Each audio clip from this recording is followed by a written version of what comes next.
tambahan. Nah, selanjutnya tambahan itu bagi dua. Apa?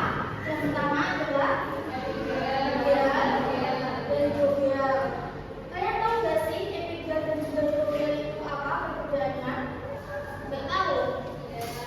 Nah, bedanya sederhananya kalau epigial itu kotiledonnya berada di atas. Ini ya, kotiledonnya dia berada di atas. Nah, kalau hidrogial itu kotiledonnya berada di bawah. Nah, catatannya yang pertama kalau dari epigial yaitu biji. Yang pertama adalah apa ini? Biji. Kemudian kulit biji itu pecah, kemudian radikulannya itu keluar atau akarnya keluar menjadi akar primer. Kemudian setelah itu hipokotilnya memanjang dan membawa kotiledonnya ke atas tanah. Ini di atas kotiledon. Kemudian kotiledonnya ini berada di atas tanah tadi dan daunnya itu sudah muncul. Nah, kenapa kok hipokotil? Karena hipo itu artinya atas dan kotil itu kotiledon. Jadi dia berada di atas kotiledon. Contohnya ini. Kalau epigial itu contohnya di kacang hijau. Nah, ini ibu sudah ada bawakan sampelnya. Bisa dilihat ya. Bisa dilihat. Ini merupakan apa tadi? Hipokotil. Ini bisa dilihat. Yang di bawah namanya radikula. Nah, mana sih? Ini apa namanya? Kotiledon. Nah, kemudian hipokotil itu ini. Hipokotil itu nantinya dia akan menjadi batang. Itu ya. Yang kelompok sini, ini namanya apa tadi? Kotiledon. Kemudian yang hipokotil itu ini. Ya, batangnya. Batangnya itu namanya hipokotil. Hipokotil itu nanti tugasnya dia yaitu menjadi batang yang akan dia itu tumbuh terus. Kemudian hipogial dari tahapan pertama sampai tahapan kedua itu sama. Nah, dari sini setelah akarnya itu menjadi akar primer, kemudian epikotilnya memanjang membawa plumula atau tunas ke atas tanah dan juga kotiledonnya itu tetap di bawah tanah. Nah, kalau ini tadi kotiledonnya kan di atas. Kalau hipogial kotiledonnya itu tetap di bawah tanah. Karena apa? Kotiledon ini nanti tugasnya dia itu akan menjadi cadangan makanan bagi tumbuhan tersebut. Seperti itu. Kemudian daun sejatinya itu muncul, tapi kotiledonnya itu tetap berada di atas tanah. Nah, ini kotiledon tetap berada di bawah tanah karena dia itu berfungsi sebagai cadangan makanan. Hidrogial itu contohnya tadi di misal ada tumbuhan tanaman jagung, terus ada padi, terus ada kacang tanah juga.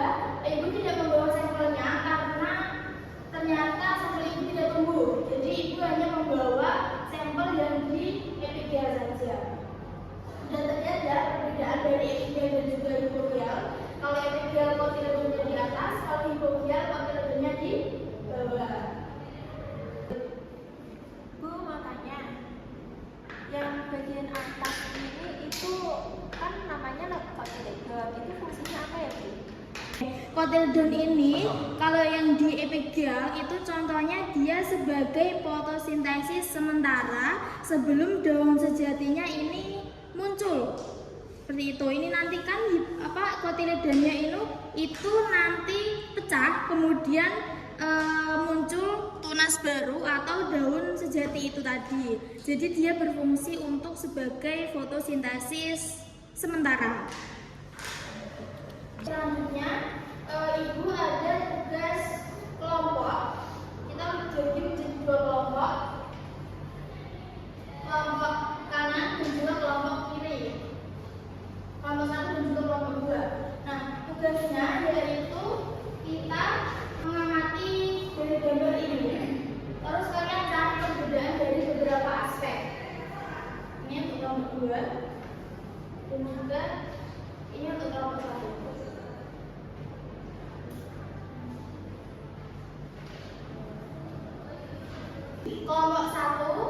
bagian epidial, nomor 2 bagian hipogial.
Kotiledonya yaitu untuk membawa jajanan makanan. Lalu contoh namanya jagung, Yaitu keluar untuk kelompok. Sedikit dari luar untuk kalian karena sudah mau presentasi di depan. Perkecambahan itu bisa dikaitkan dengan Quran surah Az-Zumar ayat 21. Oke, artinya yaitu apakah engkau tidak memperhatikan bahwa Allah itu menurunkan air dari langit lalu dialirnya menjadi sumber-sumber air di bumi. Kemudian dengan air itu ditumbuhkannya dengan tanaman-tanaman yang bermacam-macam warnanya. Lalu menjadi kering dan lalu aku melihatnya kuning-kuningan. Kemudian dijadikan hancur berderai. Sungguh pada yang demikian itu terdapat pembelajaran yang bagi orang-orang yang berakal. Maksudnya di sini Allah menurunkan air dari langit, kemudian diaturnya menjadi sumber-sumber air di bumi. Ini maksudnya itu turunnya hujan, kemudian ditumbuhkannya tanaman-tanaman. Nah, ini itu sudah mulai berkecambahan. Bijinya sudah mulai berkecambah, kemudian bermacam-macam warnanya. Dan ini sudah mulai membentuk dengan tumbuhan-tumbuhan yang sudah besar. Kemudian menjadi kering dan melihatnya kekuning-kuningan. Sebelum ibu menutup pelajaran di siang hari ini, ada post test sedikit saja hanya 5 soal. Ibu kirim linknya ya. ya Bu. Sudah, silakan dikerjakan. Post test ini untuk tujuannya yaitu untuk kalian seberapa paham sih tentang materi hari ini. 5 menit ya.